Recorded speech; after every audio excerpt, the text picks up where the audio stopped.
By Ruby Tuesday, official corporate champion of the ACC. By Food Lion, official supermarket of the ACC. And by Hyundai. A wonderful day to be in the North Carolina Museum for basketball on a throwback Saturday as they don some uniforms that will bring back memories of yesteryear here in Chapel Hill. Let's take a look at the Food Lion starting lineups. First for the DEACONs. Mackay is the senior, just got into the 1,600-point club, is 8 rebounds away from 800 in his career. He is the senior on this team, a very young team. North Carolina counters with Kennedy Meeks, the freshman of great influence, has played well, and Tokoto has become the lockdown defender, and he's more than just that of late for Roy Williams, along with Corey Alexander, Tim Brando. Our officials, Les Jones, Ray Natili, and Dwayne Gladden, the opening tap controlled to Wake Forest.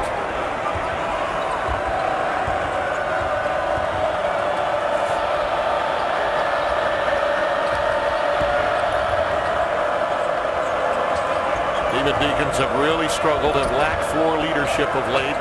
Need some really solid play in their backcourt today because, you know, North Carolina looks to turn them over. Strong move to the hoop that time, right away by Adalamoto. And Adalamoto able to get all the way to the rim, and that's one of the things for North Carolina. One of the reasons they went to the zone on Thursday night is simply because Duke was driving them right to the rim. All right. Moved by James Michael McAdoo. I've got to say, with those throwback unis, he looked like Bob McAdoo more than James Michael. Those are not throwback unis. If they're going to be throwbacks, wear the short shorts like J.R. Reed used to wear back in the day. Good point.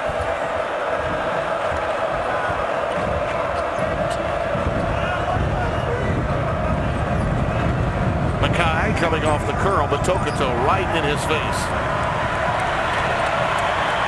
Shot clock winding down under 6. Jones had that one deflected a bit by Page, but it is a foul as he moved in. Devin Thomas picks up the foul, his first. And that's one where Devin Thomas is going to have to stay away from picking up that foul. Jeff Bezdelic spoke with us earlier. He said he told his guys, you had better box out. A premium today on keeping North Carolina off the offensive boards. If you don't box out, you're going to sit out. Absolutely, and North Carolina destroyed them as we see Kennedy Meeks coming up with the offensive rebound right off the tip, and that was one of the things that Coach Bedell talked to us about, and you see early, someone is coming out of the game because of it. Yep, right away. Inside, strong move again by Thomas to make it 4-2. He told us if you see someone coming out of the game 20 seconds in, it's because he allowed someone a putback, and that's exactly what's about to happen. Well, they made it past 20 seconds, but not a minute. Tyler Cavanaugh will be coming in momentarily, and Meeks gets another one from point-blank range, and we're tied at 4. And Kennedy Meeks off to a good start, and he's really been a surprise for Carolina as far as what he's been able to do offensively all year. Thomas gets inside again, and Roy Williams just as angry as Bezdelic. It was a layup drill in Winston-Salem. They had 21 layups in the game before in Winston, and Roy Williams has not lost sight of that. Mentioned it to his team yesterday in what was a light workout. Tokoto comes up empty. DEACONs leading by 2. 2.5 minutes gone by.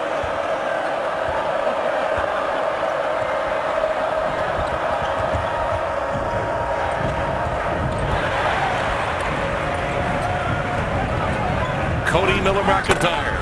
That one went crying off the front iron, and Tokoto comes down with it. Meeks just 1 or 2 steps and explode, and he'll get the contact and manage to get to the line. In that first game, we touched on it.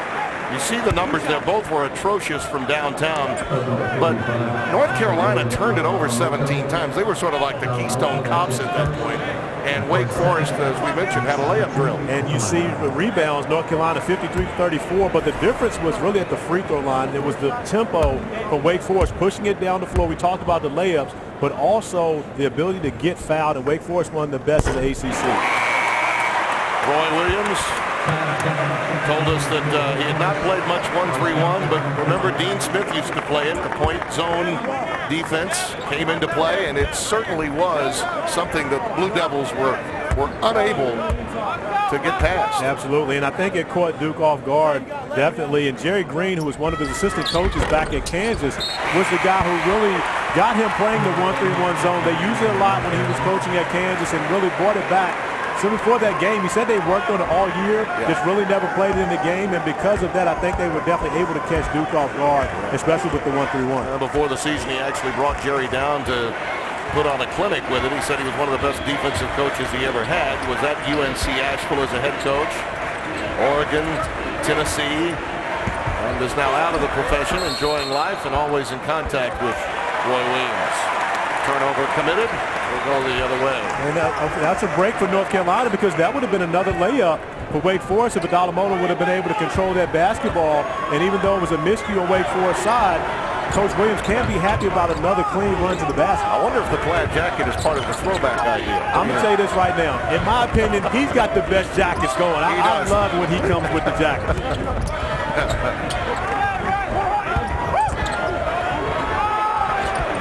McDonald rattles it home, coming off his season high 21. And Leslie McDonald picking up where he left off. He made some big shots against Duke on Thursday night and gets off to a great start here. And if he's able to continue to stretch the defense on the outside, he really helps his team get better.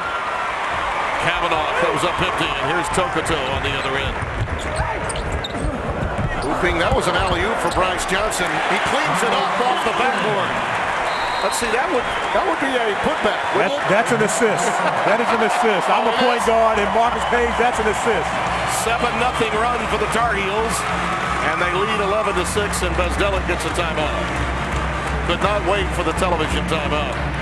And right now, North Carolina getting the ball down the floor quickly in transition, but more importantly, their big guys, Bryce Johnson, Kennedy Meeks, are getting that post position early.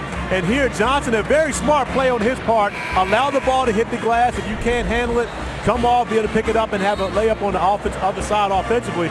But he and Kennedy Meeks have had their way in the post early. I'm not really sure if you're going to get credit for an assist on It's an assist. It is an assist. Page gets number 605. Ruby Tuesday takes us around the ACC to check in on conference action. Boston College, Miami just underway. A big one coming up after hours today on the ACC network. Many of these network stations. North Carolina State in a must-win situation against Virginia Tech after the loss at Syracuse and then a clunker against Clemson. Mark Gottfried's team really needs that game, and Syracuse-Duke, the highly anticipated national encounter 8 miles away at Cameron. Mackay. Thomas gets the rebound, working baseline. Mackay trying to keep it alive. Loose ball, and Joel James just into the game, tied up. The possession arrow is to North Carolina. They'll have it when we return. Left. Drops into the corner on the left. Step back for three. Yes, first three of the game for Page. Page. Front court on the right. Out to McDonald. Long two-point jumper. Tar Heels have the lead. It's 2-on-1 with McDonald. Leslie. Lay in from the left. 4 seconds to play.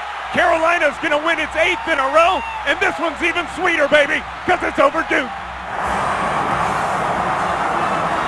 Jones Angel with the call for the North Carolina Network in the aftermath of that. And Corey, there have been far greater games between Duke and North Carolina in terms of just the overall play, but I don't know that I've ever been in an atmosphere like this in my many years of covering that game in this building, or for that matter at Cameron. Well, it's always going to be energetic when you talk about those two teams, but from where North Carolina has come from, starting out in the ACC 1-4 to now have won the 8th straight game, and of course a huge game here at home against the hated rival in the Blue Devils. I think the fans are really excited about where this team is going now.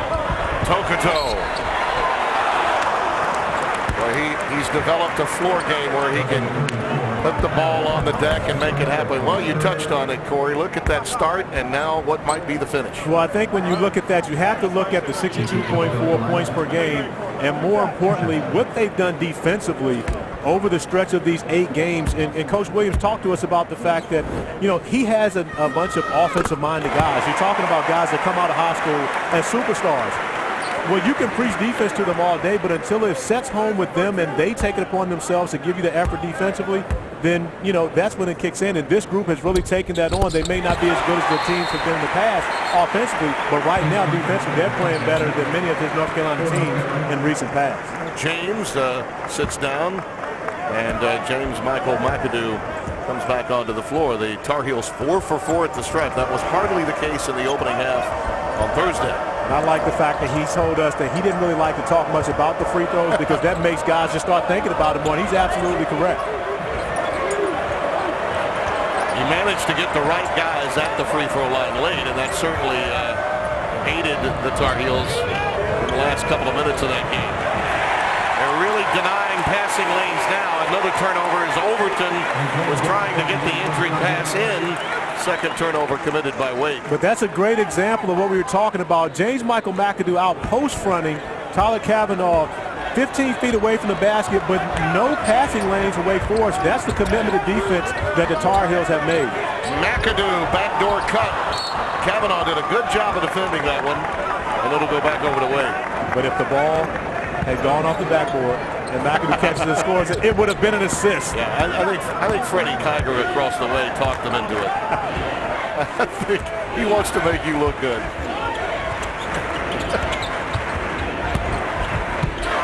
Nice work inside. Goes the other way.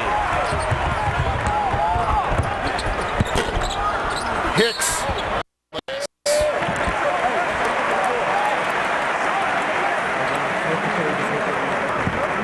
Enter for a chance to win a VIP trip to the 2014 ACC Men's Basketball Tournament. Compliments of Haviland, the official motor oil of the ACC. You'll have access to VIP hospitality and get the chance to hang out with Richard Rawlings of Gas Monkey Garage and discover channels Fast and Loud. Enter today at theacc.com/Haviland. Yeah, that's something. I like to hang out with Richard Rawlings. Oh, I know. I watch.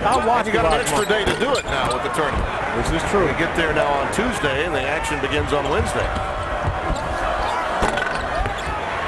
Boy, Wake Forest, stone cold, shut out after hitting 6. McAdoo misses a layup. Thomas the rebound. Page knocked it out. Britt will check in for North Carolina. Just over 6 minutes gone by. But they have gone stone cold and been settling for jump shots ever since. Well, they were able to get to the rim. Devin Thomas with a couple early layups, and they were able to attack, getting to the rim, beating North Carolina defensively. But Carolina really has shown that energy that we questioned whether or not they would have, especially after an emotional win 36 hours ago, being able to come back and have the legs to compete this afternoon. Nice work by Ron Williams, grad student from Middletown, Virginia. 13-8. Page answers with a 3. First half point for Marcus Page. Uh-oh. There could be a problem. He normally saves his best for last, but stepping up, knocking down the 3 early in the game. And if he has the legs to get it going offensively early, it could be an issue for Wake Forest. 16-9 our score, and a foul spotted. Bryce Johnson was moving in, and I think the foul was actually given to Isaiah Hicks, his first.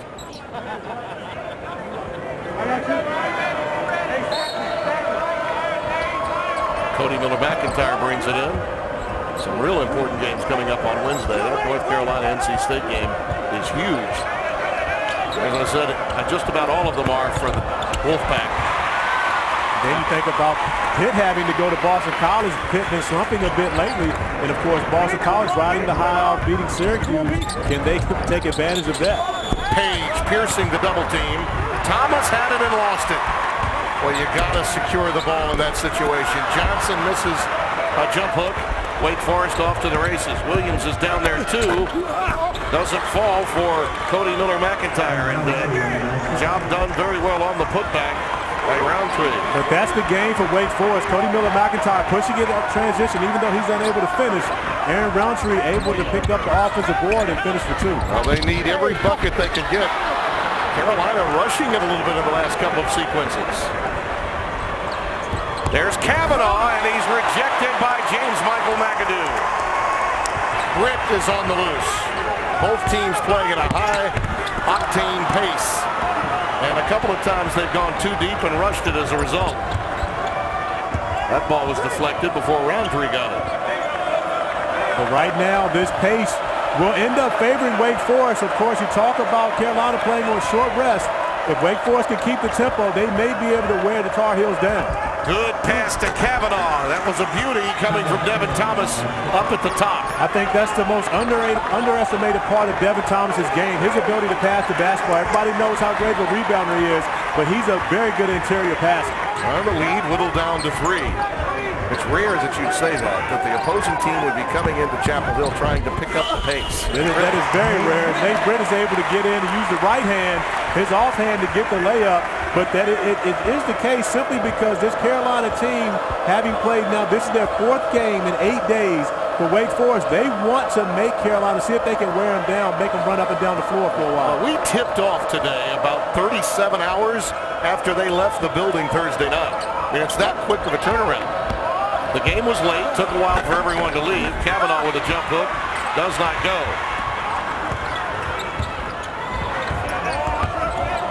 Roundtree. That's where you want it, inside to Thomas. But again, he threw that one up very quickly. Kavanaugh hit the deck, is still picking himself up. It's 5-on-4 for the Heels. McAdoo!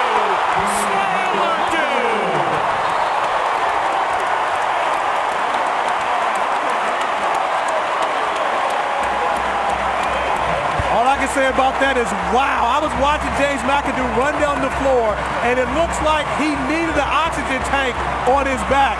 But when he catches the basketball, his eyes light up, and we get a highlight supreme. James McAdoo attacking the basket.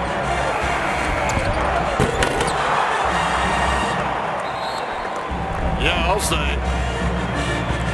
He may need the oxygen mask over there on the bench right now, but I tell you what, the butterflies, the energy, the emotion is flowing inside of him right now after that dunk. That was a quiet double-double for him the other night. He had some foul difficulty that he had to get through in the course of that game. And in a lot of respects, Corey, it was the massaging of minutes by Roy Williams with foul difficulty and also juggling lineups because he knew he had to get his best free throw shooters on the floor, trying to protect a narrow lead. And I thought that was another aspect of the game that maybe some people overlooked until the following day. I think that people always overlook the fact that the amount of depth that North Carolina has. This is not the traditional UNC team, but they still have a number of very good players and interchangeable parts that can really wear you down on the other end. Lead back up to 7. Madison Jones driving baseline, going reversal. Cannot get it to go, and Britt with a quick outlet to Leslie McDonald. Count it! Wait a minute, wave it off. Dwayne Gladden says no. He got the arm out too quickly. It's a player control foul. Everyone looking for the replay of that one. Wayne came out quickly. North Carolina has responded. Maybe throwback day, but their current status not bad either. North Carolina leads it by 7. An interesting block charge situation here. Well, what they feel as though they should be up a little more as Leslie McDonald is called for clearing out with the left arm. Yep. I'm not sure if that had a lot to do with that play, but of course Aaron Roundtree, who is known to block a few shots, especially against the Tar Heels, making his presence known. Roy Williams slammed the scorer's table in disgust during the break. I don't know that I've ever seen him that angry, but he was. 4 turnovers committed by Wake Forest. Britt, who has been in the lineup many times with Page. Page is out of there now. Tokoto, McDonald. Hubert is checked into the game, their best inside defender, along with Kennedy Bates. The runner won't go for McDonald. 3-on-2 for Jones. Once again, protecting the ball seems to be a real issue for Wake Forest. Can't stop Meeks in there. You cannot stop him. Count it, and a foul, and he's holding his knee. I believe he hit his head on the way down. He hit his head on the floor. Kennedy Meeks took a shot in the back. Yes, he did. Which the foul was called. But he's holding his knee and his head, and you'll see as he goes up, Adalamoto gets him in the back trying to make a hard foul. What we don't see is when he comes down, he hits his head on the floor, it seems. Oh no, he's holding his knee. Yeah, it buckled. Yeah, he's holding his knee. Just put his hand on his head because of the knee. You never want to see that. I think he landed gingerly on the knee, and the knee buckled as a result. He'll have to sit down. They'll check him out. Now, it would be interesting to see if the officials were to go to the monitor and check that to see the foul on Adalamoto, because that was not a basketball play.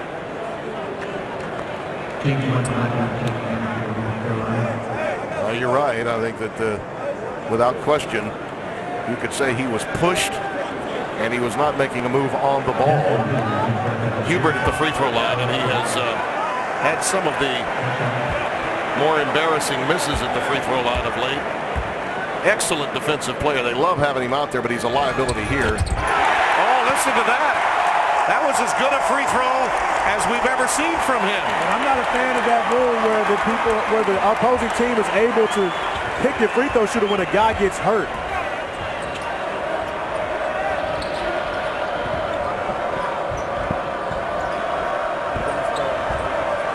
Williams looking for some help. Wake Forest has really struggled the last few sequences in half-court sets with turnovers. Here's Mackay, and the senior takes it high, arching off the glass, gets it to go. His first bucket, and it's 23-15. And a great play by Travis Mackay, attacking the basket, not settling for a jump shot. McDonald, boy, you gotta check him, don't you? I tell you what, he's feeling it right now, and of course playing off of a lot of confidence. 21 points against Duke, but now he's really starting to pick it up, and right now North Carolina 3 for 3 from behind the arc. I mean, Karan Williams has got to close out on him. I think everyone in the ACC saw the game Thursday night. Thomas takes it to the window, and he's fouled. Now the crowd responds to Kennedy Meeks coming in from the locker room, so apparently he's going to be all right. Time to look at the nation's top 25, brought to you by the Honda dealers of the Carolinas. And what do you think will happen at the top, provided the outcome of tonight? I think regardless of tonight, Florida goes to #1. When you think about Syracuse, and of course, you know, in my opinion, they played with the rabbit foot tied onto their sneakers all year. But when you look at it, losing to Boston College, that has to knock you out of the #1 spot, regardless as to whether you beat Duke or not. I mean, well, it'd be one thing if they lost to Duke and then maintain it, but when you lose to a team that has 6 wins. But a road win at Cameron, provided they got it, that's not enough. That's not an equalizer? Not the way that Florida just went to Kentucky and beat Kentucky. Right. From that standpoint, I think Florida has to be the #1 team. I will also tell you that many in the AP poll will give Wichita State plenty of love. If I were voting, I certainly would. Well, in the CA poll, they would not be #1. I got you. Think about that. I mean, you play in one of these power conferences, it's a big difference. But I tell you who is playing ball right now. Leslie McDonald. I don't understand why you're not checking him, closing out on him. Well, they're closing out. They should be up in his grill. I mean, immediately when he gets the ball at that position on the floor. He's red hot, scorching since the other night. Well, give Carolina a lot of credit for running plays and guys sharing the basketball, getting him clean looks. Mackay has it on the deck. The possession arrow is to Wake Forest. Deacons losing concentration on the offensive end and not executing defensively. Down by 13. Let's take a look at the AT&T fast analysis. In the game in Winston-Salem, Marcus Page and Leslie McDonald combined for 2 for 15 from behind the three-point arc. Today, 4 for 4 early in this game against Wake Forest, and that has been the huge difference in this game so far, and one of the reasons why North Carolina holds a 13-point lead over the Deacons. Along with Corey Alexander, Tim Brando, there's Marcus Page. Hey, Lenny Rosenbluth and Mitch Kupchak, general manager with the Los Angeles Lakers. A couple of fair to Midland Carolina Tar Heels in their day. There have been a few. We'll say they've had a couple of good players come through here. Thomas taking it right at Joel James, and Joel will pick up the foul. Of the big men that North Carolina have, Joel James might have the best looking free throw.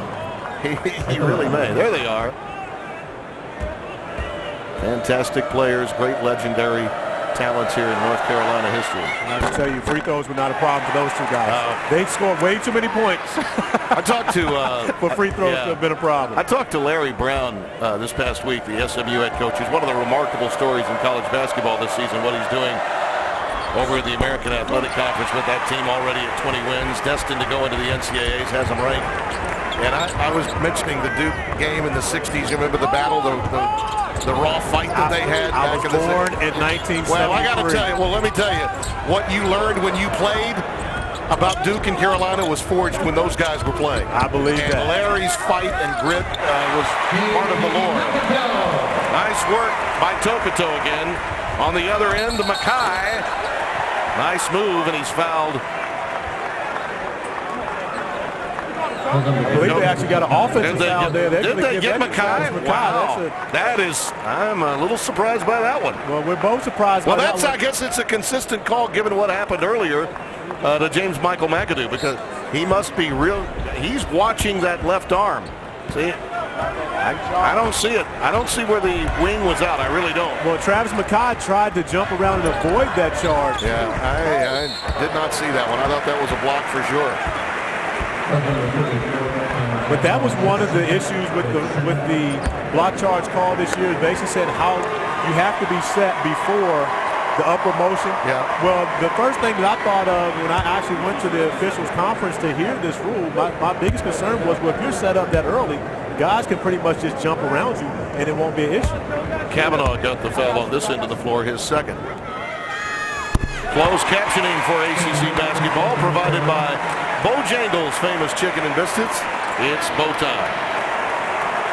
Joel James takes a seat. Kennedy Meeks back on the floor, and a nice ovation for him. I'm sure the Carolina faithful are happy to see him back out there. Kennedy Meeks has really been a pleasant surprise for the Tar Heels all season long. He dropped a lot of weight, and his confidence is zooming.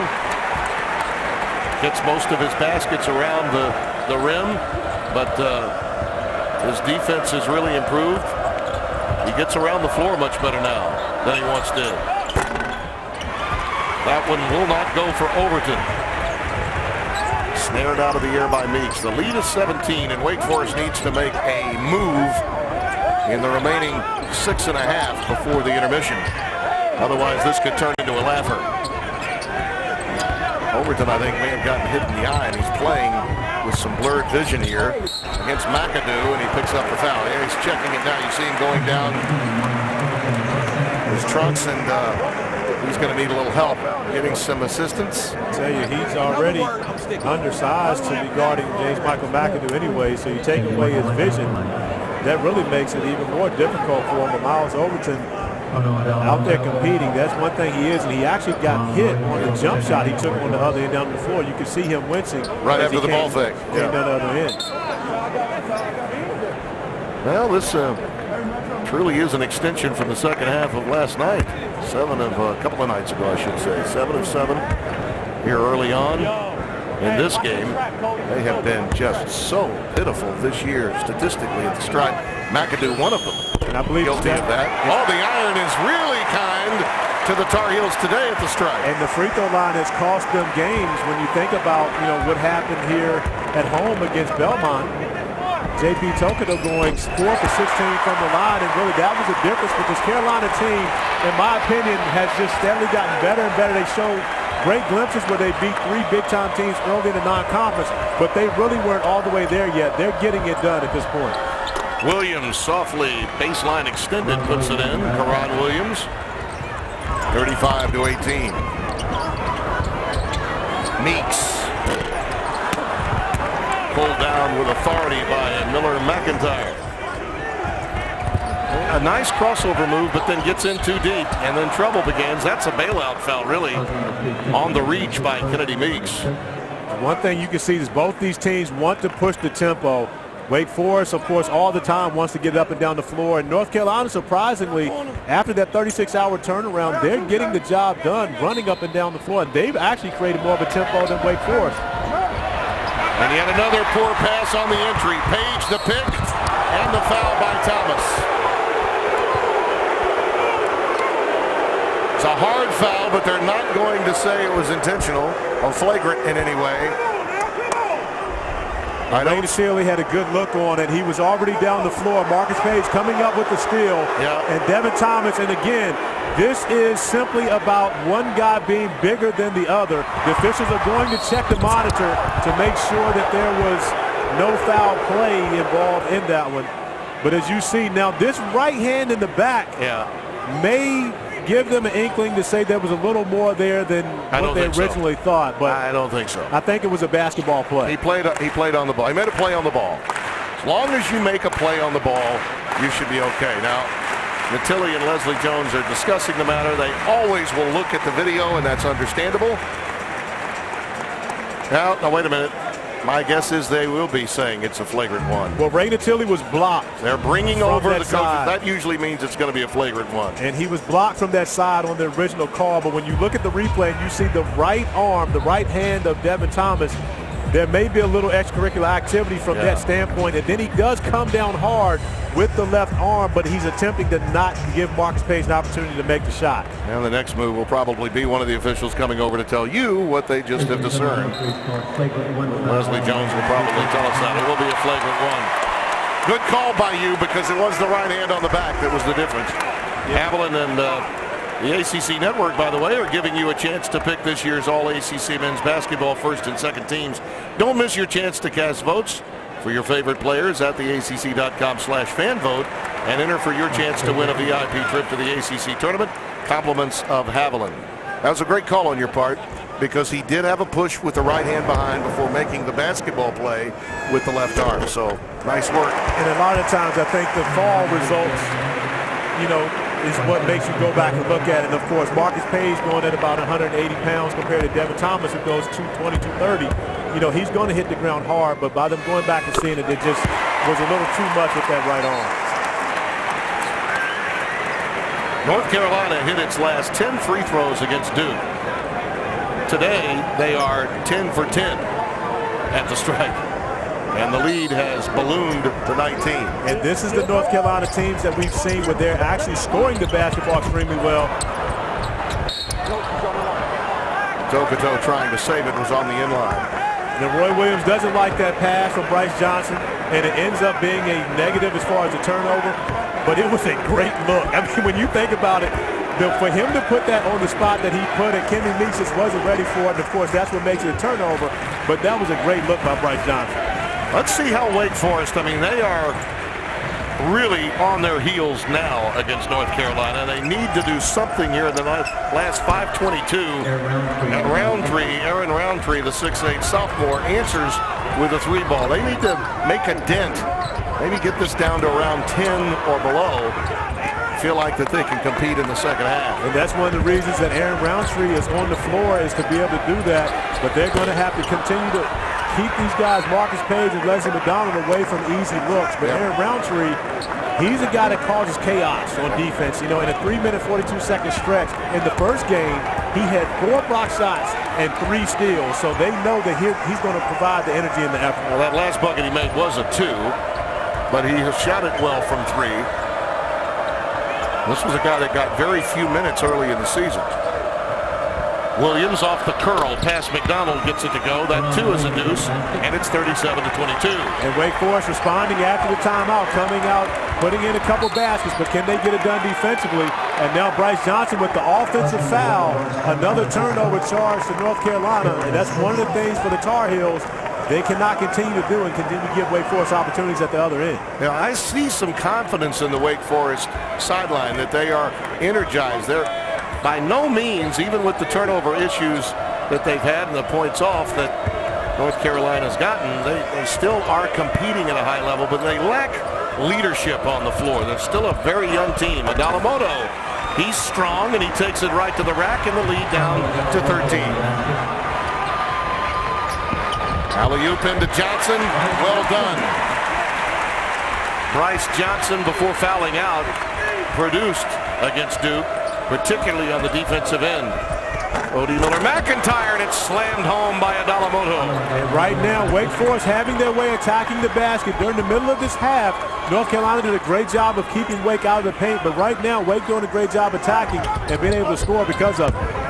McDonald, absolutely on fire, does not get this one to go. His in-between game, his ability to take two-point shots, that had been in question before the game with Duke.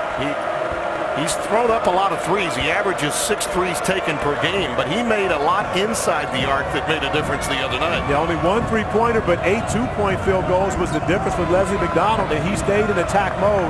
And of course, Roy Williams' personality is always to attack and be aggressive, and Leslie Donald took that on. Adalamoto again. Pulled down by Page. Look at Meeks run the floor. Give it to the big fella. You're going to run that hard. You're going to expend that energy. Let the general give it to you, and he did. You have been spending way too much time with G-Man. You're talking about the big run, and what about the pass from the point guard? Tokoto pulls it down. Oh, that's just too easy. But he missed it. Meeks gets the putback. And Jeff Bezdelik's a little concerned as to why the whistle didn't blow. And he's letting Leslie Jones know about it up at the top of your screen. Well, this Carolina team that's played 4 games in 8 days has more energy than the Wake Forest team that is rested right now. And that has been a huge plus for UNC in this first half as Karan Williams able to attack the paint once again. But it's not been enough as Carolina's out in transition once again. Johnson makes it 45-28. And Bezdelik still giving Leslie Jones a little something to hear about. I tell you, this is somewhat reminiscent of the Kendall Marshall, Cody Zeller plays, where Zeller just outruns everybody down the floor. The Ram Power Play is brought to you by the 2013 Ram 1500. 4 days ago, Boston College traveled to Syracuse, upset the #1 ranked team in the Carrier Dome. Junior Patrick Heckman delivered the go-ahead basket. Beautiful backdoor, just as Steve Donahue would want it. Eagles would hand the Orange to their first loss of the year, and that is our Ram Power Play. And as you see with Syracuse, they played in a number of very close games this year. And Jim Boeheim himself had said, there have been 7 to 8 games where we really could have lost, gone one play or the other. And he talked about his team. Yes, they're good, but were they 25-0 good? He didn't even believe that they were that good. They've just had a number of lucky bounces. And of course, it just came to a head for them against Boston College, but still a very good basketball team and one that's going to be in the conversation heading into who ends up with the ACC title. I think regardless of what happens in the league race, Syracuse is built for the Final Four. I mean, that's a team that just defensively has so many answers, and their offense is actually better now with Ennis at the point guard than it was with Carter Williams at the point guard. The kid is just beyond his years. He's got a 5-to-1 assist-to-turnover ratio. Tyler Ennis has been great all year, but I'm not sure if they're better with him at the point than Carter Williams was last year. I disagree. I think Syracuse was a better defensive team a year ago than now. I think they're a better offensive team this year as the bucket goes down for Wake Forest. And Karan Williams is really putting together a very good first half for the Demon Deacons. We can disagree from time to time. I think we do it a lot more than time to time. Timeout. 1:22 remaining. 45-31 North Carolina. You're watching the ACC Network, an exclusive production of Raycom Sports. Well, a reminder, today's coverage of ACC basketball being brought to you and broadcast on AFN, the American Forces Network. We welcome the nearly 1 million men and women of the U.S. Army, Air Force, Navy, Coast Guard, and Marines stationed around the globe in 175 countries and on the high seas. Proud to have you with us and hope you're enjoying our broadcast today. Let's take a look at Kennedy Meeks of the Heels. Kennedy Meeks has gotten it done in a number of different areas. The first basket of the game off the tip end. Then, of course, another offensive rebound. But he's been running the floor extremely well. Marcus Page, of course, finding him, and Kennedy Meeks really giving them a spark. early in this game as he sits right now. One of the things Roy Williams has done very well in this game is rotate his guys, keep them fresh, and that's why they've been able to come in and really create a better tempo than Wake Forest has in this game.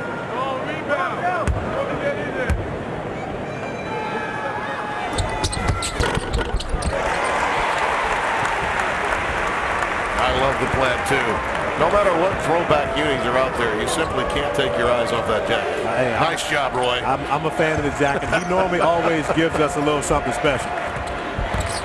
Ron Williams, a little scoop to the hoop. Nice, strong move. He's played well. He's up to 14 points. He's made the last couple of buckets for Wake. And he hasn't missed a shot right now. Ron Williams, of course, a graduate student, is really the guy right now showing that leadership that Coach Bizdeli talked to us about, needing someone to step it up other than him. But James Michael McAdoo continues to perform very well in the post against the Demon Deacons. Wake Forest younger players have been pretty good. Their older players have not. Yet another really unforced error there with the turnover. And a reminder coming up, a Hardy's halftime report with highlights, stats. We'll preview a matchup with Syracuse and Duke, all of that on the Hardy's halftime report. And Leslie McDonald getting out, denying 40 feet away from the basket. I mean, again, just an example as to how this Carolina group has taken on the defensive mentality, and understanding that they may not be the best North Carolina offensive team, but they're getting it done on the other end. Corey, this is why you're a Hall of Fame coach. You adjust and adapt to who you've got. All right, Roy Williams has done that. He is winning in a way, in a style that he has traditionally not since coming to North Carolina. He's won with possessions and three-point shooters. He doesn't do that now. Mike Krzyzewski down the road is winning with the three ball and possessions, I tell you one which is not the way he usually wins. One thing that has not changed is Roy Williams' intensity on that sideline. You will see him moving up and down the sideline, clapping. He truly gets involved. I mean, there's a reason why these guys have already been inducted into the Hall of Fame. Cody Miller-McIntyre in traffic, and once again, Devin Thomas down low is going to be tagged with his third foul, and he's in disbelief. As you see, Devin Thomas, he creates the contact with the pushing, and I'm surprised Jeff Bizdelic has him on the court at this point, simply because Devin Thomas, with his aggressiveness, is a guy that I'm not sure you can trust to stay out of harm's way, knowing how valuable he is to this team. Jackson Simmons was being rooted out, as they say, underneath the goal, and the proverbial whodunit look was needless. That was clearly a foul. Yeah. But you never going to admit to it. They do on that NCAA PSA. I think that's the only one I've ever seen. Hey, Coach, I touched it last. You've seen that one, right? Yeah, and that's only on TV. Because I've played in many basketball games. I've never seen anything like that happen. Well, okay. In principle, it's a nice thought, I guess. It's a nice thought, and I tell you what, he had a problem with his teammates when he got back in the locker room after that game, too. Simmons gets it to go, and Hubert will check in for it. The classic defense for offensive substitution with this last possession coming up for Wake Forest. Well, they had cut it to about 13. Looked like they might have a chance to crack the 11 or 10 mark, and then their defense let them down. And look at the free throw numbers. Unbelievable. 15 more at the stripe. Therein lies the difference in the game. McIntyre. Miller-McIntyre to Adalamoto, and that's another offensive foul. Well, I'll say this for Dwayne Gladden. In those situations, it's always been a player control foul. Well, he's been consistent with his call. He has been. My question is, was he there in time? I mean, and that's really because you could tell that Hubert was in a help position, and he's able to turn around. If he was able to get set before Adalamoto went into his upward motion, that's good. But Dwayne has definitely been consistent with the call. Yes.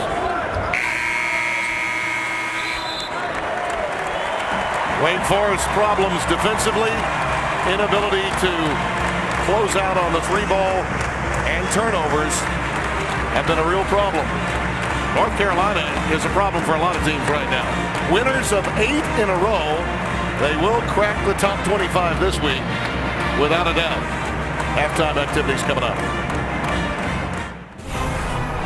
ACC basketball is being brought to you by Ruby Tuesday, official corporate champion of the ACC.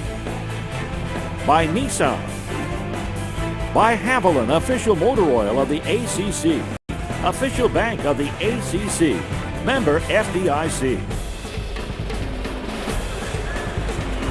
Here in Chapel Hill, North Carolina, the Tar Heels lead 52-33. Our other ACC network game going to other portions of our territory. Miami and DC. Olivier Hanlon with a bucket. Olivier Hanlon's been getting buckets all year. One of the top scorers in the ACC, getting it done. But for Miami, Ryan Brown starting to emerge as their go-to guy at the end of the ACC season. And of course, he's always been dangerous behind the three. And one of the reasons that Miami has a 10-point lead early in the second half. Well, maybe that team, especially Ryan Brown, will remember what happened this time last year, catch a little fire as we head to Greensboro and begin a march in the month of March. You never know. A lot of teams will be using the ACC tournament as their only means to be ticketed for the big dance as we open the second half. North Carolina coming off its first best, without question, half of free throw line shooting, 16 of 17.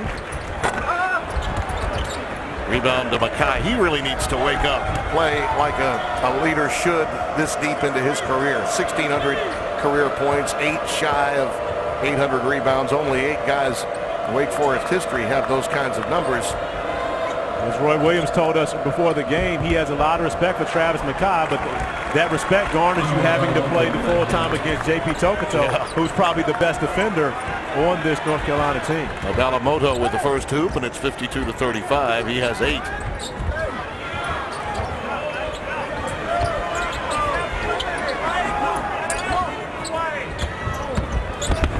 Again, relentless taking it to the rack. Page, this time unable to convert.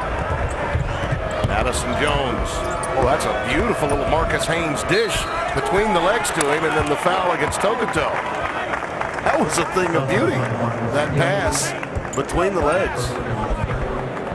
But Travis Mackay getting to the free throw line, and over his career really has been a stat stuffer, honestly, in the ACC. You look at averaging 13 points a game as a freshman, but you see the field goal percentage going down each year, and I think a lot of it has to do with the fact that he was playing a lot more in the post. He was almost like a stretch 4 as early in his career. As he moved to the perimeter, started shooting more threes, etc. And I think that has a lot to do with the field goal percentage. And also, he hasn't been able to get offensive rebound and putbacks like he did early in his career. And as a veteran player with a lot of young guys around him, his role had to change.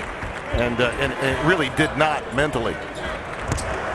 Meeks, beautiful move.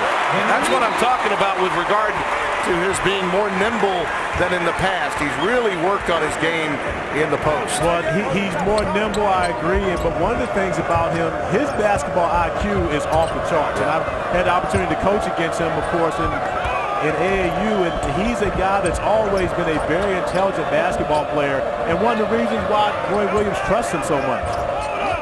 Lead back to 19. Mackay with a nice look that time to Thomas. Meeks is right there with him, and he forces it up. Turned it over. And it's a 3-second violation. Great job by Kennedy Meeks, not giving room, but at the same time, Kennedy Meeks didn't come over and be the aggressor and put Devin Thomas on the free throw line. He allowed Devin Thomas to bring the contact to him and just stood his ground.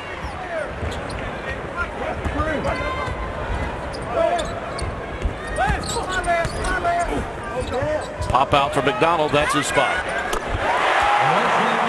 I think right now every spot is his spot. The way he's shooting the basketball right now, it doesn't matter where you put him. He's knocking it down, and it's great to see Leslie McDonald getting involved the way he is now, of course, at this point during his senior year for the Tar Heels. 5 of 6 from downtown. 4 of them belong to him. Beautiful spin move that time by Thomas. Taking advantage of his quickness to cut it to 20. And that's where Devin Thomas can be effective against Kennedy Meeks. As you mentioned, he is a quicker and has the ability to put the ball on the floor. Easy call for Ray Tilly as Madison Jones had a hand check away from the basket. And Devin Thomas handling the ball well, but using the body and getting an angle on Kennedy Meeks and able to finish, and Kennedy Meeks doing the right thing by not continuing to play and fouling and putting him on the line.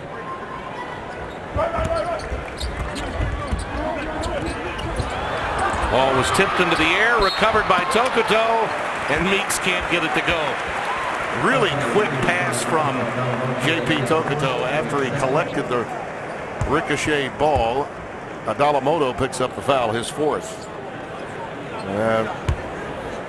Arno Adalamoto has been William Adalamoto has probably been the most effective player early in this game. Look at that in the first half, 16 of 17. And it's not something that you normally would be overly ecstatic about as a North Carolina fan, but this year they have not been good at the free throw line. So when you see numbers like this, they just jump off the page simply because of what they've done for the first 2/3 of this season. If they can validate this kind of performance at the line, say shoot around, 85, 90% at the line, then the scouting report will change big time on them when you play against them in the future. You have to remember, only 2 halves ago, they were 1 for 7 from the free throw line the first half against them. Oh, no, trust me. I don't know that I've ever been as critical of free throw shooting as I was that night. Good reversal that time again by Thomas. He's got 9, 58-39. But right now, Wake Forest trading baskets with North Carolina, and they have to get stops. It's going to happen on the defensive end. And right there, Madison Jones coming up with the steal, trying to get out in transition. The crowd doesn't like it, but Les Jones standing right on top of it has the call already. Tokoto touched it last.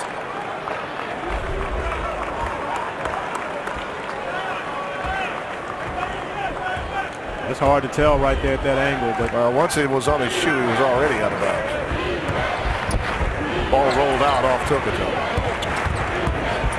Jones, nice look. Thomas turned it down, gave it to Mackay for 3. And a great ball movement by Wake Forest, but North Carolina pushing the pace.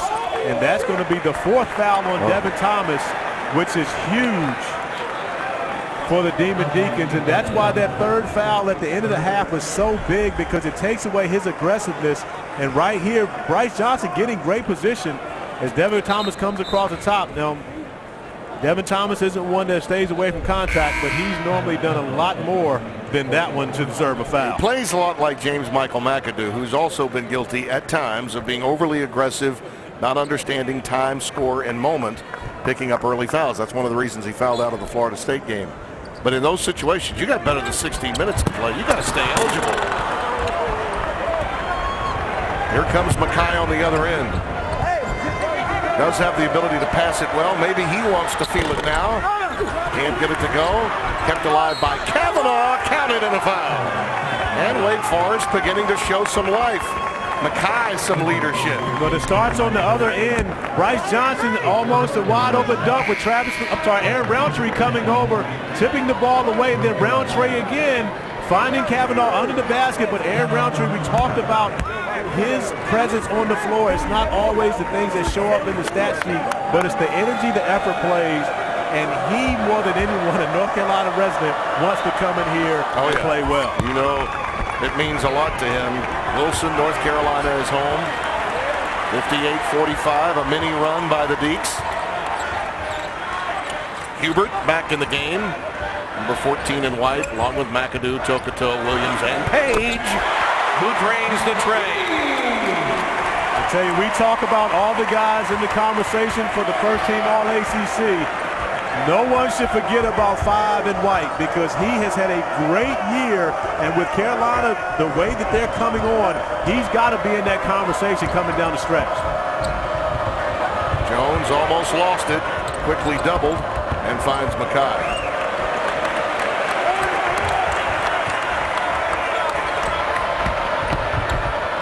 He likes that crossover move, doesn't he? Out of bounds, last touch by Wake Forest. Deacons cut the lead to 13, only to see Marcus Page hit another 3. All right, fans, today's ACC Network Watch and Win code is BLOCK. Text BLOCK to 24247 for your chance at $5,000 or a 50-inch TV. Again, text BLOCK to 24247 during our broadcast to enter and win. The next code will be revealed during next Wednesday's 8 o'clock games. That's Pitt at Boston College, where Corey will be, and North Carolina at North Carolina State. Remember, the more ACC Network games you watch, the more chances you have to enter and win. Visit theacc.com/WW for more details. Well, a North Carolina team that normally struggles to hit three balls, getting the job done in a very big way today.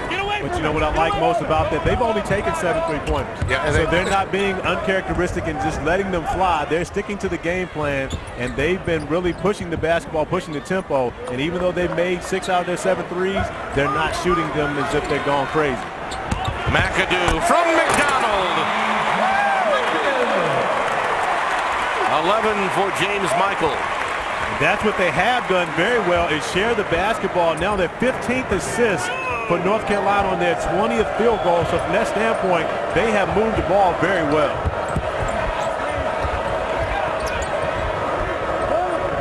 We talk about a Jekyll and Hyde act versus the North Carolina that we witnessed in that first meeting in Winston-Salem. I mean, you would think these guys are imposters from the guys who were wearing those uniforms a month ago. That is true. Tyler Cavanaugh was able to knock down the three, but my question to that is always this simple. Which one is the bad guy, Jekyll or Hyde? Well, here's the good guy. James Michael McAdoo going over, slipping the screen, and able to finish at the rim. And right now, North Carolina just having their way in the paint with Wake Forest. Tokoto taking it in right in the face of Travis Mackay, who picks up the foul, his third.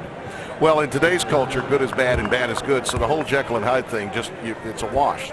So that's your way of telling me you don't know which one is the bad guy, who's the good guy. I'm in the middle of, hey, I'm trying to just get names, numbers, and the score. Oh, okay, all right. Okay, I'm doing the best I can here. All right, I got you. Tokoto at the free throw line. And see, I've got to read another, right? Got an obligation here. Closed captioning for ACC basketball provided by Bojangles' famous chicken and biscuits. It's bow time. And there's no good and bad. It's all good there, just so you know. All good at Bojangles. Believe me, you do not have to tell me that one. I've been all up and down that menu, buddy. I got news. When you're here for 4 days in a snowstorm, you need your Bojangles to be open.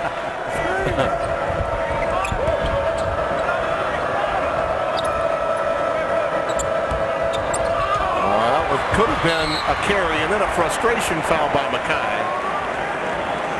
That's his fourth foul. I mean, you have 3 fouls, you almost palmed the basketball, and then you make matters worse with a frustration foul. Well, and human instinct is to just try to make up, but that foul in itself, he had time to think about that one and do it, of course. But Travis Mackay, at this point of his career, a senior, he just has to know better. And Jeff Bzdelic tells him that as soon as he comes over. I mean, granted, the turnover is a mistake, and you understand that, but don't compound it by making another one and picking up a foul, especially a foul that's going to make you sit out again. That's one thing that I've never had to worry about.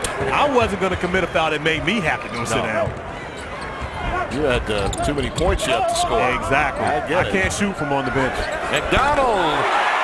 But Leslie McDonald might be able to shoot from the Carolina bench right now because he is making everything that he puts up. I think the Memphian could shoot one from Briarcrest High right now and it would go in. Jones is fouled by Page.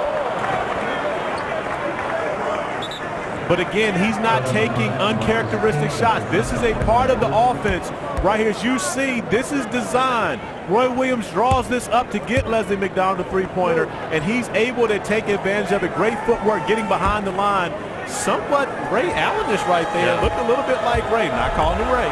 It just looked a little like Ray on that play. I mean, to think that McDonald, prior to the Duke game, right, he was 1 for 8 in each of his last 2 games leading up to the Duke game, and in 4 games was 8 of 31 from the floor. And a lot of people were wondering, my goodness, why are we guarding him as closely as we are? Now suddenly we know why. He's 5 for 5 from downtown today. And they will be guarding him closely from here on out because they see what he is capable of. And of course, when you're talking about Duke, North Carolina, pretty much every player has their moment. His moment was the big 2-pointer that he was able to knock down to give North Carolina the lead. That one was right on target, but just a little strong, out of bounds. Last touch by Cavanaugh. North Carolina controls it with a fresh 35. But again, a good look for Leslie McDonald. That he wasn't creating a shot. That wasn't a heat check. It was just a shot out of the offense and a good look for him. They were unable to make it, but North Carolina coming up with another offensive possession.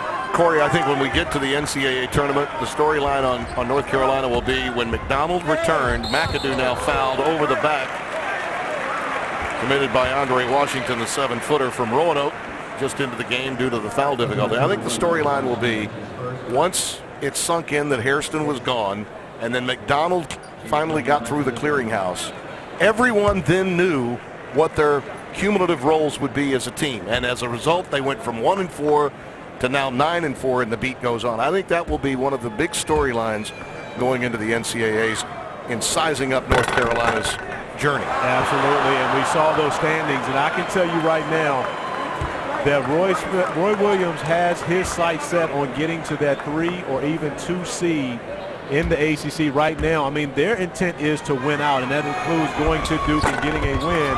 And right now, with Syracuse and Duke and the schedules they have to play, it's not out of reach for the Tar Heels.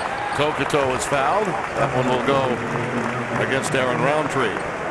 And by the way, long before the Syracuse lost to Boston College, pundits were looking at your Cavaliers. And with what they have remaining, I'd say Tony Bennett's club is in the catbird seat for the potential 1 seed in Greensboro. This is true, but one of the things that, you know, I've talked about with a lot of basketball people, have Syracuse come into this weekend at Duke undefeated, I honestly thought that they probably would lose at Duke and at Virginia. With them losing that game to Boston College, I'm not so certain now, because one thing that is always the case, when you lose, the coach gets your attention. Because it's not about what we're doing now, it's about we have to do this to be successful. And Jim Boeheim, of course, you're talking about one of the best to ever do it along the sidelines in college basketball. I think he's going to come away from one of those venues with the win. I don't know if it's at Duke or at Virginia, but I think he gets one. I would not disagree with that at all. I mean, as I said, regardless of who wins the outright league championship or gets the #1 seed in the ACC tournament, Syracuse is built to win the big tournament that follows that. I tell you what, the way that these Tar Heels are playing right now on an 11-3 run over the last 320, they are going to be heard from in Greensboro, to say the least. Ron Williams, dogged by McDonald. Nothing coming easily on this end of the floor. Wake Forest has had their moments. Here's Kavanaugh from deep, and he knocks it down. And that's just a great individual play. Bryce Johnson did his job. He contested the shot. That's a great individual play by Tyler Kavanaugh.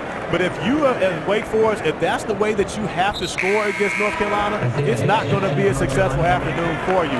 Tyler Kavanaugh, who is a very good shooter, but you think about it, this is a no-step, a well-contested three-point shot, and that is a difficult play to have to make your living off of. He has the potential, don't you think, to become a classic stretch 4 before he's done? He's got that really ability. does. He has the ability to shoot the ball extremely well, has the size. It's simply about continuing to get the reps. Britt. Nate Britt, the 5'11" backup point guard, in the game now along with Page. Working a little 2-man game to get another one. And Bryce Johnson is there to follow.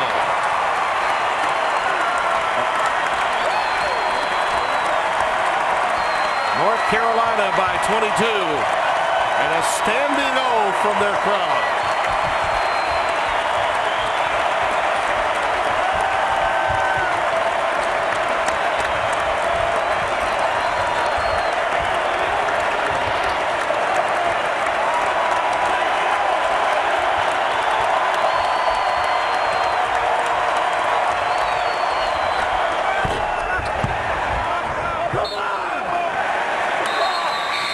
Out of bounds. Timeout. Now the only hangover might be for the vendors on Franklin Street in Chapel Hill. None here.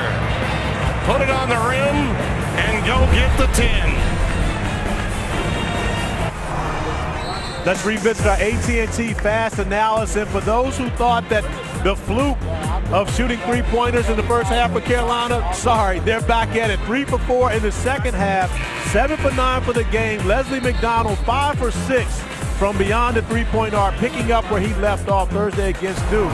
And the Tar Heels are clicking on all cylinders. Adding insult to injury as we were going to break with our rollout, Kavanaugh was tagged with a technical foul for chirping on his way to the bench, so losing control has been a problem here. of your poise for Wake Forest, both with a senior like Mackay picking up a frustration foul after a turnover, and now Kavanaugh, albeit a younger player, had been playing well today, and he goes to the bench chirping, saying a few things that he shouldn't have said, and you add insult to injury. When it goes back to what we talked about with Coach Bzdelic before the game, leadership. That's really been one of the areas where Wake Forest has been lacking all year, and that comes into play right now when you're on the road and you're down big. How do you continue to go about what your game plan is, and how do you get back in the game? Without that leadership, it makes it very difficult. Page over Jones. What a soft lefty touch that is. A depth 78-51 our score. You know, one thing that we can't discount, we talked about the fact that, you know, Carolina playing 4 games in 8 days and how their legs will be effective. But Wake Forest beat them and flat out, you know, beat them badly when you talk about when they went to Wake Forest. And I'm sure the Carolina players remember that, and they wanted their revenge here this afternoon. Count the basket. Andre Washington guilty of goaltending there. But this has been the story for North Carolina. Marcus Page coming off, knocking down his 3rd three-pointer of the afternoon, and he and Leslie McDonald have been huge shooting the ball from the perimeter. And when you take into account the disparity at the free throw line, North Carolina now 20 for 25 from the line. That is the difference. And right now, North Carolina holds a 29-point advantage. Thomas, that spin move has been very effective for him. Joel James is coming to the game now for North Carolina. And Devin Thomas has had success, but of course he's had to sit down because of foul trouble. And that's where he has to realize his value to this team and why it's important not to pick up those silly fouls. Yeah, well, the one he picked up to go to the bench came at the 16-20 mark. And that's an offensive foul. Britt had the left arm out. Leslie Jones saw it, and it goes the other way. 10 minutes gone by here in the second half. We talked about Cody Miller-McIntyre in our open, and he's been quiet in this game. And I asked him before the game if he was healthy. He had a severely sprained ankle a couple weeks ago, and I'm not sure he's 100% healthy because he's really just not getting up and down the floor the way we've seen him early in the year. Yeah, he doesn't have the burst that he had when I saw them earlier in the year in Winston-Salem against North Carolina State. And in that North Carolina game, I think he was one of the premier reasons that Wake had all those layups, those 21 layups we talked about. He's the guy that pushes the tempo, and that's on his shoulders to get that done. But just as you watch him run around, he's limping a bit, running gingerly, and of course, nowhere near as aggressive as we've seen him. This stage of the year, a lot of people play with bumps and bruises. And the foul spotted will go against Isaiah Hicks. Aaron Roundtree, who's made a solid contribution, taking it right to him. Don't forget, Wednesday, I talked to Jamie Dixon yesterday on my radio show. He is pumped up about his ball club, even though they are lacking that signature win, and they really are lacking a signature win. They've won every game against teams 26 through 50. They're 0 for 6 against the top 25 RPI, but against 26 through 50, as you see Thomas going reversal and getting the hoop and the harm, they have played exceedingly well. And I think James Robinson's one of the most unsung guards in the country as you watch Thomas's play. He is, as we see Devin Thomas being able to finish on the other side of the rim, and of course continuing to show his value and how he can be successful against this North Carolina team. But back to your conversation regarding Pittsburgh, defensively and rebounding, I think they are one of the best teams, not just in the ACC, but in the country. Oh, yeah. They had a game stolen from them from Syracuse. And when you think about that, Tyler Ennis's 40-foot heave at the buzzer to win the game, you know, changed some things for them. Of course, they've been struggling and a little inconsistent, but that team is used to playing well in the postseason. I think they're going to be a factor in Greensboro once we get to mid-March. That was a pretty strong defensive play underneath by Wake. Thomas was with 4 fouls. He was relentless, going to go up no matter what. Britt, yet another layup. I've been trying my best not to talk about my little brother from Oak Hill, baby. Nate Britt finding his way in the paint once again, showing the craftiness. You know, I left the manual for all those guys. Wake Forest, of course, will be the 4th starting point guard for Oak Hill to enter into the ACC next year. Shelton Mitchell puts on his Wake Forest Demon Deacon uniform. Isaiah Hill gets the foul on this public service announcement for Oak Hill, brought to you by Corey Alexander. And I want my check from the Hill. Roundtree gets to the free throw line as Leslie McDonald checks back in, and Britt sits down. But you talk about Nate Britt, he's really grown, of course, was kind of thrown into the fire as a freshman point guard, having to come here and play with the suspensions of P.J. Harrison and Leslie McDonald early, but was able to gain valuable experience playing at the point guard alongside Marcus Page. Now Marcus Page back playing more point. But when you look at Nate Britt and what he was able to do, of course, against Duke on Thursday night, didn't have a huge game, but going to the free throw line and knocking down key free throws. Four of them, four very big ones. Williams answers for Wake Forest. He was voted the MVP of that national title team at Oak Hill they had. Had a few of those in their history. Off the ball, another foul spotted. This one will go against Williams, Koron Williams. 9 is more than a few. Just so you know, 9 is more than a few right there. But Koron Williams has really put together a great game. He's shooting the ball extremely well. And you think about this Wake Forest team and what he's been able to provide for them all year long. As a graduate student, being able to come in and 17 points here this afternoon. You think about that. Where would they be without him tonight? Because he's been the one consistent they've had on offense. Well, when you think about the overall play of Leslie McDonald, and we touched on it a little earlier, how he's come of age, and this could be really maybe the greatest week he's ever had in big games at North Carolina. He was rehabbing a lot last year, and he may be just getting healthy at exactly the right time. Absolutely, and the way he's shooting, I mean, this builds confidence. So if he has another game where he doesn't shoot this well, you always can go back into the data bank and say, I remember when I did this. That builds confidence for you. And this team, the way that they're playing, especially with them shooting the ball that way, they become extremely dangerous in March. Roundtree counted on a foul. That was a strong move to the rack by Aaron Roundtree. I mean, he was not going to be stopped. But the Heels overall haven't been, that's for sure. Leading by 23 and headed to the top 25. Did I post you up then? I think so. I think I might have.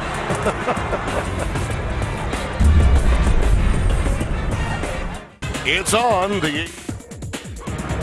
The ACC mobile app features live games, video score stats, and news. Download it on your iPhone, iPad, or Android. Your team's your app.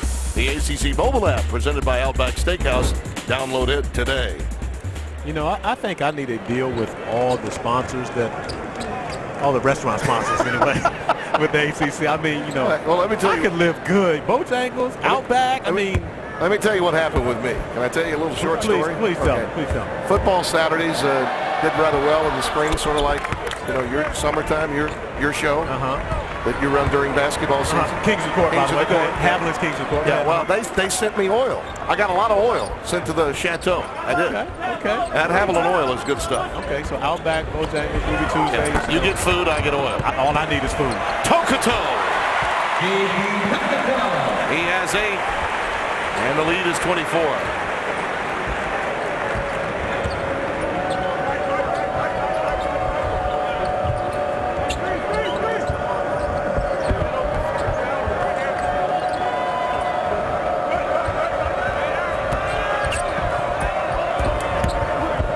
Williams.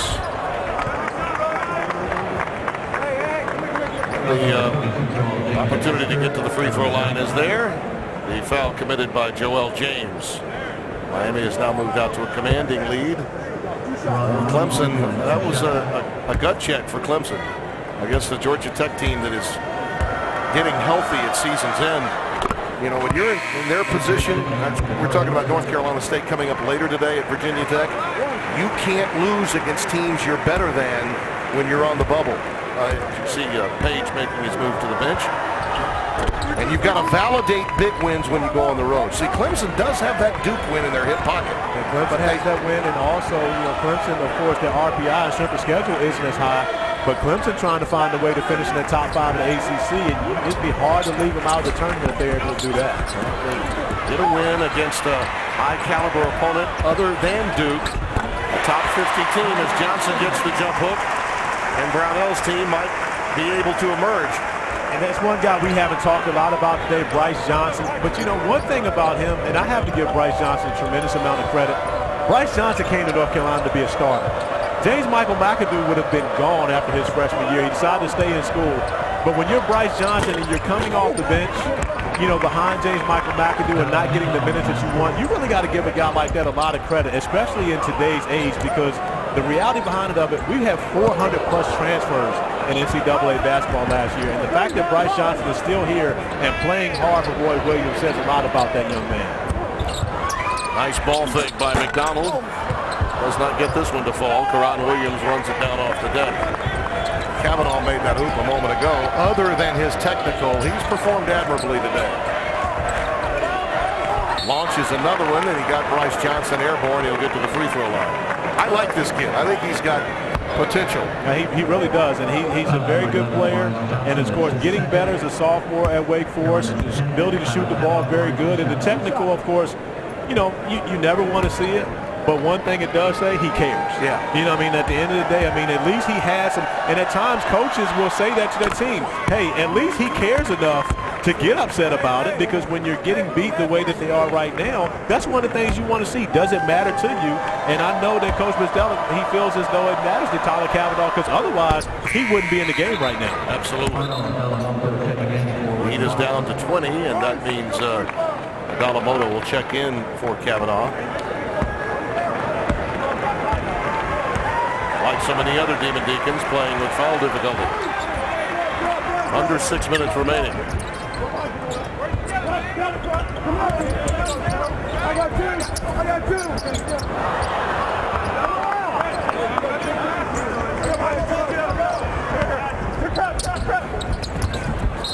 Johnson was trying a little baseline pass to Britt that was kicked out of bounds. 14 on the shot clock. Britt will trigger it in. McDonald, Johnson, Joel, James, and Tokoto are the 5 on the floor for the Tar Heels. It's not a bad to be able to have in the game when you're up 20. You think about that, your second group looks like this. That game at NC State's going to be a tough take, because Godfrey, as I mentioned, has got to get really probably all the remaining games he has. Virginia Tech, Notre Dame, and then at Duke on the 8th of March to close it out. But you talk about North Carolina, and of course, all winnable games. Oh, sure. And the way that if they can continue to play with this mental approach, it's not about the physical. We know they're good physically, but they can continue to play with this mental approach. It would not be surprising to see them in that top 3. Not at all. Johnson. Well, that length really comes in handy on an inbounds play like that. 14 for him now. It's a quiet 14 too. Yeah, but I mean, he's gone out and just really, you know, played his part. He hasn't gone outside of, you know, what he would normally do in the game, but he has a tremendous amount of skill. Dalamoto lost it on the way to the bucket. Tokoto. Oh! He can go.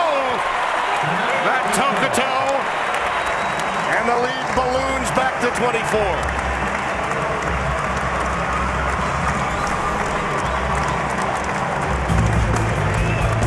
Bryce is nice off the inbounds.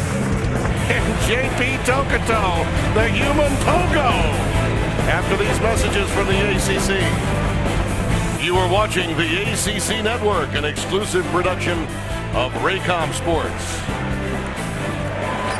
Our executive producer Rob Reichley at the controls today. Johnny Tyus directing. Those two were in the chair on Thursday night as well. Mackay takes it inside and he's fouled. Isaiah Hicks will pick up the foul.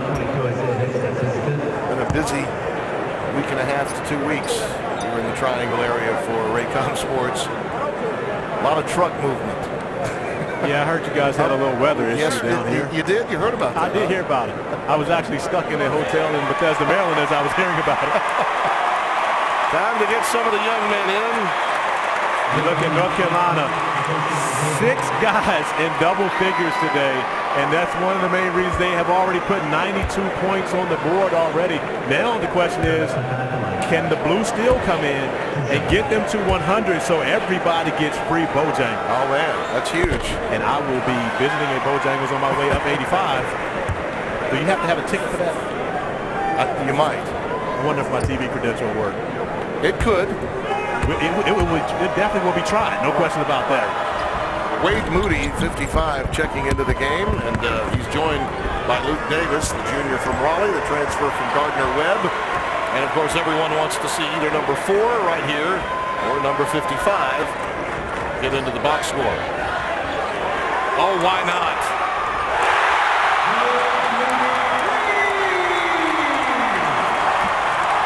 Yes, sir. Right on cue.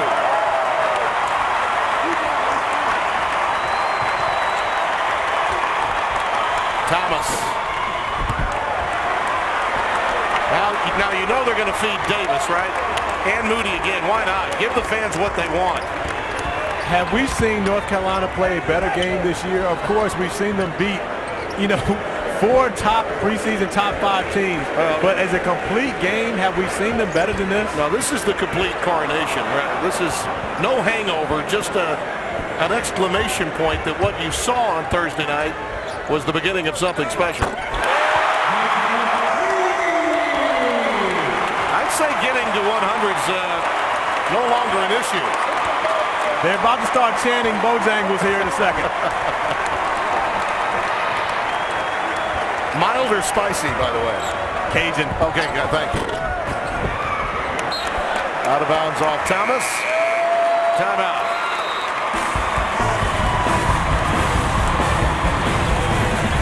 And your local Toyota dealers are unlocking the archives where you can relive your 90 classic basketball games for free. 20 years ago, semifinal, Charlotte, North Carolina wing.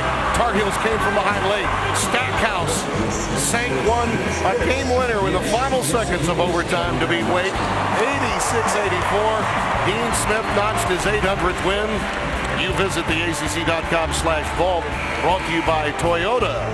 Let's go places. And we're going to be going places to Greensboro, North Carolina soon for an expanded ACC tournament, and it should be loads of fun. I'm definitely looking forward to it. And of course, when you think about it's a tournament where there's not really a dominant team. Syracuse has a dominant record, as does Virginia, but really are they dominant from the standpoint of teams don't feel as though they can compete with them because they've played a bunch of close games this year. So from that standpoint, I think it comes in open where anyone feels as though they can come win the tournament in Greensboro. Looking for the century mark, North Carolina. Crowd anticipating it. Oh, it went crying off the front rim for Britt. And the collective gaffe from the crowd, and Mackay is on the receiving end of a hard foul picked up by Joel James as well as Wade Moody. Let's take a look at the game summary of this one, our Valero game summary. Leslie McDonald just putting on a show. Most 21, he had most threes in today's game, most points this year, 21 for him in the win against Duke. Ron Williams on the other side, a solid game for Wake Forest, which will get lost in the fact that they really weren't able to come in and compete against this North Carolina team, and that was the winning factor for them with the game in Winston-Salem. It was the way that they competed. Yeah. But, and we talked with Lloyd Williams before the game. He had a little edginess about this game simply because, and he told us, I'm not sure if our guys really remember it, but I do. Yeah. And they beat us in Winston-Salem, and I'm hoping they remember it and they play like it today. And the Tar Heels definitely did that. Roy is one of those guys that's not only old school, but he embraces his age. He embraces the history, and he hopes the younger guys do as well. I'm not sure. Coach was talking about my gray hair today in the locker room, I had the opportunity to play for Roy Williams on the USA team, and of course, he is a player's coach, no question about it, a guy that really gets involved with the players. You'll see him dancing in the locker room, things like that, but he is extremely intense. Doesn't go for Manor, trying to get that 100th point. Clemson does get the win against Georgia Tech. We touched on that a moment ago, how much it means for the Tigers. That floater will not go, and it's pulled down by Denzel Robinson. Moody for three. And a goal! 1-on-1 for North Carolina.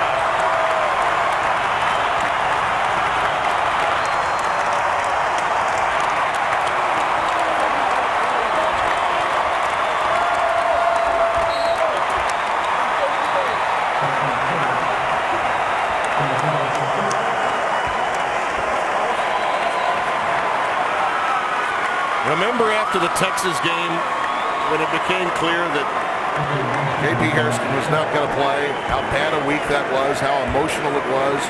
Barry Jacobs, whom I've known for many years, outstanding writer from this area, wrote a very long and I thought-provoking piece on Roy Williams and what he went through during that time. The problems off the court with the program and surrounding the program had really taken its toll on him.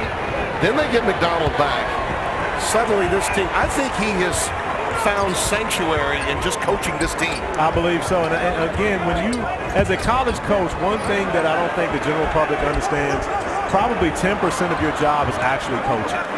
You know, it's the making sure kids are going to class and study halls and everything else that goes on about it.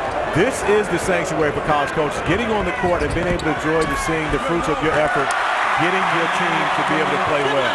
Simmons with the putback, and it's 103-72. That's one of the wonderful scenes. You see the scout team guys, some of them walk on, some of them just put in a lot of hard time getting their opportunity to get into the box score. Manor lost it out of bounds. Wade will control it. You know, on the other side, of course, Jeff Bzdelic, this has not been his best afternoon, but for this Wake Forest Demon Deacon group, they have to go home and be able to regroup. Of course, the season is not over for them. Now this will be their 7th straight loss, and really they have to get back to playing with the energy and the effort necessary. I watched this Wake Forest team early in the season. At one point, they were 4-3 in the ACC, and they have to be able to find what it was that made them successful, but I honestly believe a lot of that has to do with the help of Cody Miller-McIntyre. Well, you're right. He was not 100% today. He did not have the burst. Davis lost it. Moody stole it and then threw it away. He was looking for someone underneath the basket. Got the better of him. Roy is all smiles over there. He understands. It was a no look to no one. I mean, it's simple. Roy Haskell, you got to appreciate that. When you throw a no look to nobody, by the way, you have to appreciate that. Now here's one that'll set some tremors. Florida loses today in Oxford at the tag pad to the Ole Miss Rebels, which means you will get your wish. Andy Kennedy's team now is more than likely, all right, inside the bubble. Now they've got to validate it. They've got to go on the road and get something done, as a lot of SEC teams would. And it also means Florida will not ascend to number 1. Which means that it will most likely be Wichita State, which you wanted anyway. You're right. I did. Because I think simply because they're in the Missouri Valley Conference, as you see the hoop. Nicely done by Jackson Simmons. And it's all over. 105-72. The final score. And yet another 20-win season. 104 years of basketball. We'll be back to wrap it up.